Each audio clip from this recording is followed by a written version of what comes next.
मैंने पिछली वीडियो में आपको बताया था कि जीएसटी में रजिस्ट्रेशन कैसे करें। तो आपको आ गया होगा रजिस्ट्रेशन करना, या आपका पहले से ही है तो ठीक है।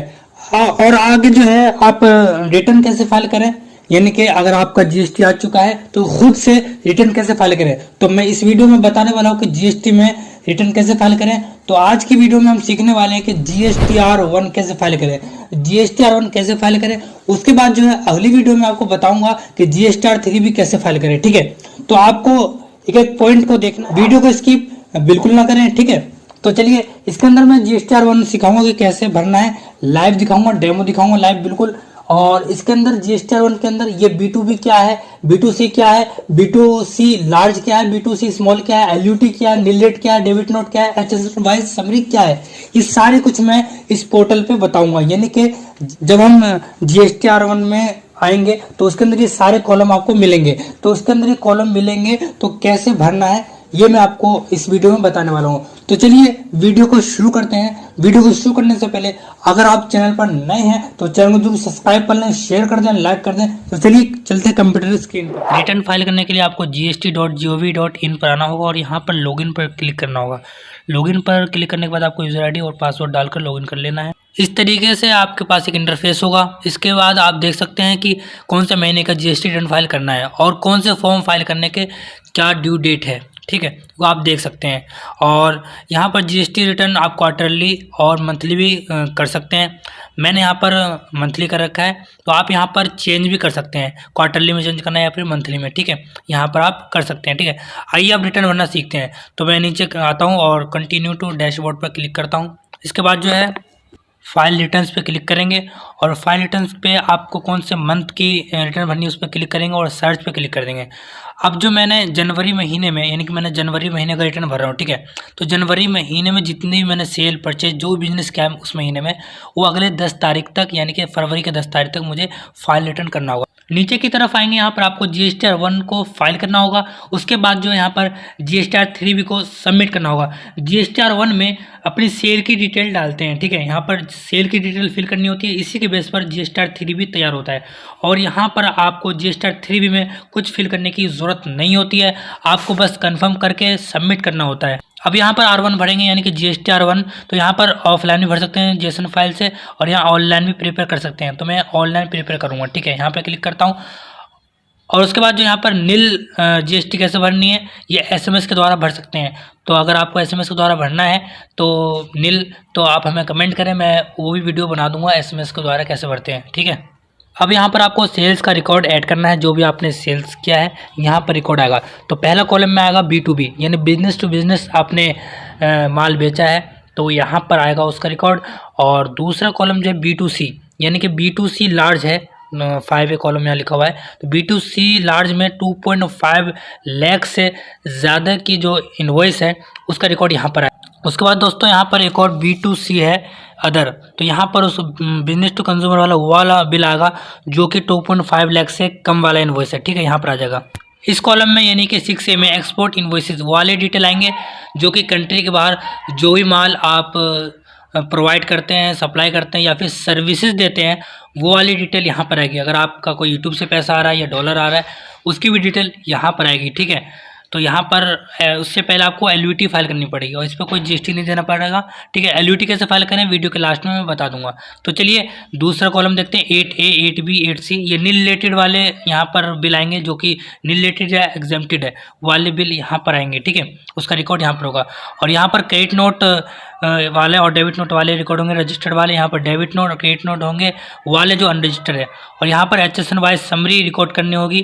ठीक है, और अगला जो है डॉक्यूमेंट इशूड, ये क्या है डॉक्यूमेंट इशू, ये वो है जो कि आपने कहाँ से कहाँ तक बिल अपलोड किया है, वाले बिल नंबर यहाँ पर आएंगे। ठीक है, आप समझ गए होंगे। चलिए अब रिटर्न भरना शुरू करते हैं। ठीक है, मैंने सारा बिजनेस जो किया है वो B2B में ही किया है, तो B2B पर क्लिक करूँगा। इस टेबल पर क्लिक करते हैं। उसके बाद जो है यहाँ पर ऐड प्रोसीड पे क्लिक करना है। ऐड प्रोसीड पे करने के बाद यहाँ पर आपका GST नंबर आएगा जिसको आपने सेल किया है। ठीक है, और यहाँ पर डालने के बाद उसका नाम अपने आप ही आ जाएगा। और ऐड टू मास्टर करना है, तो यहाँ पर ऐड टू मास्टर पर क्लिक करेंगे और ये आपका रेसिपेंट है या फिर सप्लायर हो, फिर उस पर आप क्लिक कर सकते हैं। मैं सेव कर देता हूँ यहाँ पर, और सेव करने के बाद यहाँ पर इनवॉइस नंबर आएगा और डेट आएगा। ठीक है, चलिए मैं डाल देता हूँ। यहाँ पर टोटल इनवॉइस वैल्यू आएगा, जो कि टैक्सेबल वैल्यू नहीं होता, वो टोटल इनवॉइस वैल्यू होता है। टोटल इनवॉइस वैल्यू किसे कहते हैं, जो कि टैक्स उसमें जुड़ा हुआ होता है। देखिए मैं बिल एक दिखा देता हूँ उसमें, ये देखिए इनवॉइस टैक्सेबल वैल्यू है, ये टैक्स है, और नीचे टोटल मिला के टोटल वैल्यू आ गया। ठीक है, ये टोटल वैल्यू यहाँ पर डालनी है। उसके बाद जो है आपको नीचे आना है स्क्रॉल करके, ठीक है, और यहाँ पर आपको अब आपके सामने टेबल आ जाएगी और इसके अंदर आइटम वाइज डिटेल डालनी है। जैसे कि आपने आइटम वाइज सप्लाई की है तो कौन सा आइटम कितने % जीएसटी रेट पर आता है, तो उसकी टैक्सेबल वैल्यू यहाँ पर डालनी है। तो चलिए मेरा 18% पर आता है, तो मैं 18% की वैल्यू यहाँ पर डाल देता हूँ। और यहाँ पर डालने के बाद जो है आप अपने आप ही आपके सामने दिख जाएगा कि सेंट्रल और स्टेट टैक्स जो है अपना आप ही आधा आधा ले लेगा। ठीक है, आपस में डिवाइड हो जाएगा। और उसके बाद जो है आप नीचे आएंगे, स्क्रॉल करेंगे और सेव पर क्लिक करेंगे और ये हमारे ये कंप्लीट हो गया। आप इसी तरीके से ऐड कर सकते हैं, लेकिन मैं और कोई बिल नहीं है इसका, तो मैं बैक जाऊंगा। बैक जाने के बाद ऐड मोर पर क्लिक करेंगे, लेकिन मेरे पास एक ही है तो मैंने एक ही पे कर दिया। आप ऐड मोर करके और भी कर सकते हैं, ऐड प्रोसीड पर। चलिए बैक आ जाता हूँ मैं। बैक आने के बाद अब अगर आपने B2C में आपने सप्लाई किया तो यहाँ पे आ जाएगा 2.5 लाख से ज़्यादा वाले का बिल। अगर आपने B2C में स्मॉल वाले का सप्लाई किया है 2.5 लाख से कम वाले, तो यहाँ पर जैसे कि यहाँ पे क्लिक करता हूँ और यहाँ पर आप ऐड प्रोसीड पे क्लिक करूँगा। और इसके बाद जो है आप स्टेट पे क्लिक करेंगे जहाँ भी आपने माल सप्लाई किया है, जैसे कि दिल्ली, तो यहाँ पर क्लिक कर दूँगा और यहाँ पर आपको टैक्सेबल वैल्यू लिख देना है। और टैक्सेबल वैल्यू के बाद यहाँ पर आपको कौन से रेट का आइटम है वो यहाँ पर क्लिक कर देंगे। तो यहाँ पर क्लिक करने के बाद आप सेव पे क्लिक करेंगे और इसी तरीके से और बिल है आपके पास, तो यहाँ पर आप कर सकते हैं स्टेट चूज़ करके और टैक्सेबल वैल्यू लिखकर, और जो भी आपका आइटम रेट है वो रेट लिखकर आप कर सकते हैं। चलिए मेरे केस में नहीं है, मैं बैठ जाता हूँ। और अगर आप दूसरी कंट्री में आप सेल कर रहे हैं, सप्लाई कर रहे हैं, आप प्रोवाइड यानी सर्विस प्रोवाइड कर रहे हैं, तो यहाँ पर उसकी डिटेल आ जाएगी और उस पर आपको जीएसटी नहीं पे करना पड़ेगा। ठीक है, तो चलिए मैं इस पर क्लिक कर देता हूँ और यहाँ पर एक गाइडलाइंस है, जो कि अगर आपने LUT आपने फाइल किया है तो LUT फाइल करने के बाद जो है आपको रिफंड यानी कि जीएसटी नहीं देना पड़ेगा। अगर आपने नहीं पे किया है तो आपको जीएसटी देना पड़ेगा, जो कि आपको बाद में रिफंड मिल जाएगा। तो चलिए मैं यहाँ पर ओके पे क्लिक कर देता हूँ और यहाँ पर डिटेल डाल के दिखाता हूँ कैसे डालते हैं। 8 प्रोसीड पे क्लिक करेंगे और यहाँ पर आपको देखिए यहाँ पर जीएसटी नहीं है, जीएसटी नंबर नहीं है, तो यहाँ पर इनवॉइस नंबर डालेंगे और इनवॉइस डेट डालेंगे और यहाँ पर आपको शिपिंग बिल नंबर होगा वो डालना है। ठीक है, यहाँ पर आपको शिपिंग बिल डेट डालनी है और यहाँ पर टोटल इनवॉइस वैल्यू डालना है। अगर आपका डॉलर में पैसा है तो उस डॉलर को आपने बैंक में यानी बैंक में आया होगा तो बैंक में जो भी रुपया है वो यहाँ पर डाल देंगे।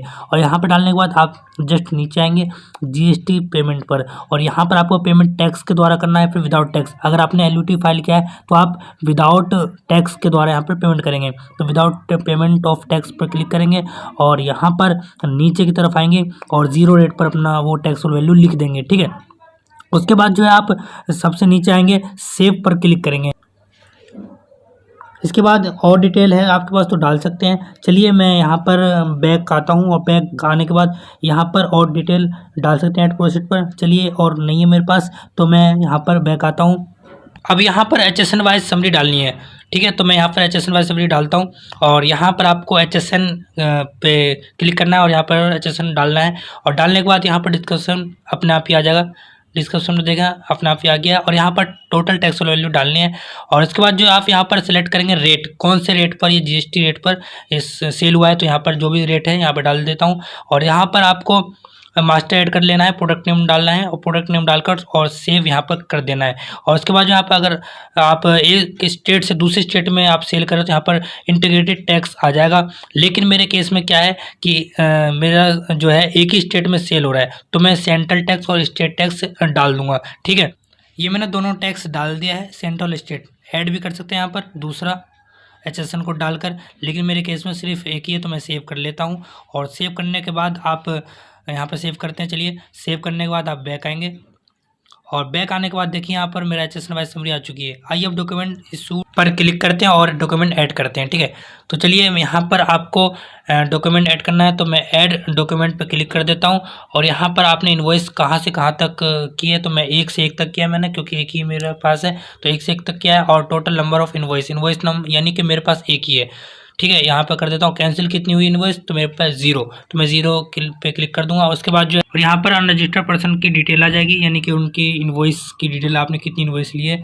मेरे केस में नहीं है, मैं नीचे करता हूँ और यहाँ पर रिवाइज इनवॉइस की डिटेल आ जाएगी इस जगह। और यहाँ पर डेबिट नोट की आपने डेबिट नोट वाली इनवॉइस कितनी इशू करी, ये सारी डिटेल यहाँ पर आ जाएंगी अलग अलग टाइप में। ठीक है, लेकिन मेरे केस में क्या इनवॉइस नंबर डालना था, तो मैंने इनवॉइस नंबर डाल दिया है। ठीक है, तो चलिए यहाँ पर आकर अब सेव करते हैं और सेव सबसे नीचे आके सेव करते हैं। सेव करने के बाद आप यहाँ पर देख सकते हैं सारे कुछ डिटेल आ चुकी है। अब नीचे देख रहे होंगे अमेंड रिकॉर्ड डिटेल, अगर आपकी पिछली रिटर्न में कोई गलती होगी तो आप यहाँ से अमेंडमेंट कर सकते हैं। ठीक है, यहाँ पे क्लिक करने के बाद चलिए अब नीचे आएंगे और जनरेट समरी पे क्लिक करें, प्रोसीड टू फाइल पे क्लिक करेंगे और उसके बाद जो यहाँ पर आप देख सकते हैं पूरी समरी आ चुकी है।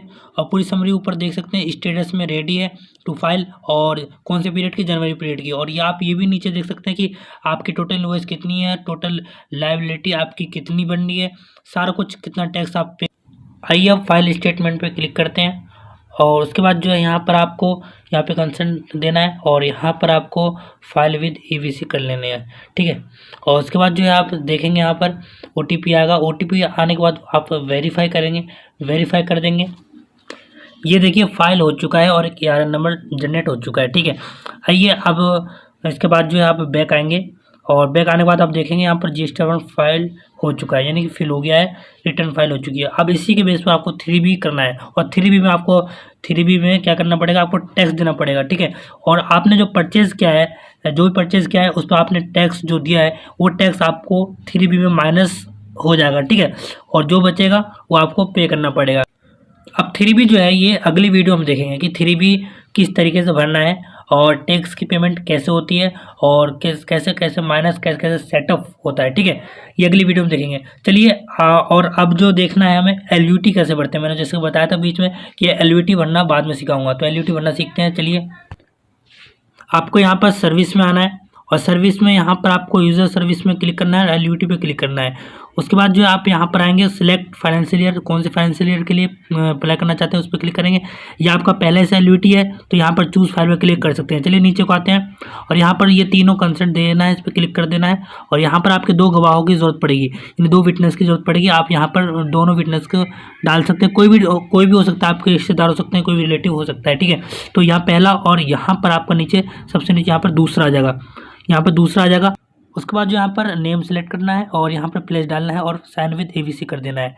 चलिए यहाँ पे कर देता हूँ और OTP आएगा, OTP आने के बाद सबमिट करना है।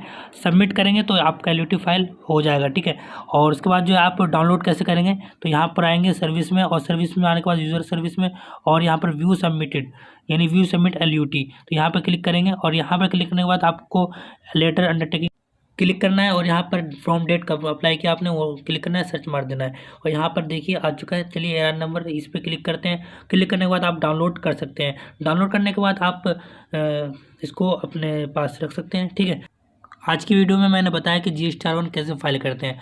अगली वीडियो में GST-3 भरना सीखेंगे और टैक्स की पेमेंट करना सीखेंगे। ठीक है, तो अगर आपके मन में कोई भी सवाल है तो आप हमें कमेंट बॉक्स में कमेंट कर सकते हैं, मैं बताने की कोशिश करूँगा। ठीक है, ओके, मिलते हैं, टाटा बाय बाय अगली वीडियो में।